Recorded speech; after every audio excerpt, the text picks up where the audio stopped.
Hey plant gang, I'm excited to talk to you about one of the true cedars, Cedrus atlantica, and I'm focusing in on the Glauca group, the Glaucus group. Might be listed as Cedrus atlantica variety Glauca, any of the Atlas cedars that have a blue cast to the needles. Now, Atlas cedar is native to the Atlas Mountains, and the Atlas Mountains are in northern Africa. Primarily in countries like Morocco is where you would find at certain elevations Cedrus atlantica. And the ones that we use for the landscape are primarily in this Glaucus group. What does Glauca means? It means blue. And so if you look at this one, it's got primarily this blue cast to the foliage.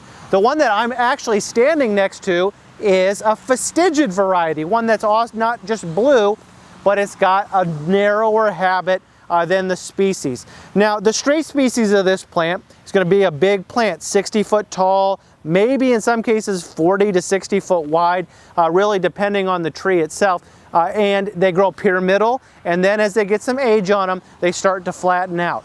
This is a great tree, but you need to come in close to look at the needles to help you identify it even better. So of course this is a gymnosperm, it's a conifer, it's a cone-bearing plant. Down low there are male cones that produce the pollen. Up high is where the female cones are produced.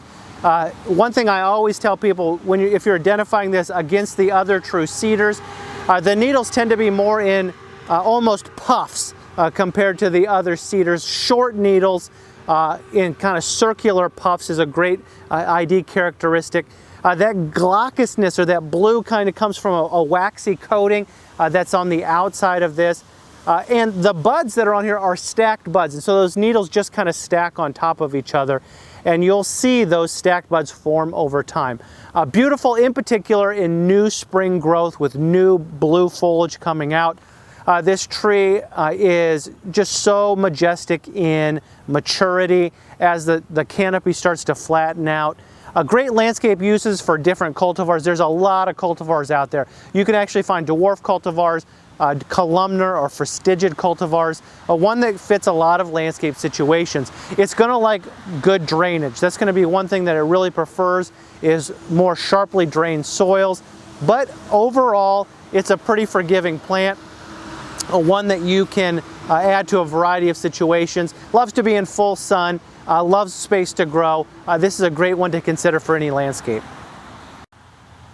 So again, let's go over it. Cedrus atlantica, the Glauca group, or variety Glauca, commonly called the blue Atlas cedar. Hardy from zones 6 through 9, can grow anywhere from 40 to 60 foot high, 30 to 40 foot in spread. Loves full sun, kind of a medium water requirement. This is an evergreen. Great plant to place in well-drained soil as well. Here's a landscape tip for this plant. Cultivars in the Glaucus group are characterized by the bluish gray to bluish green color of their needles.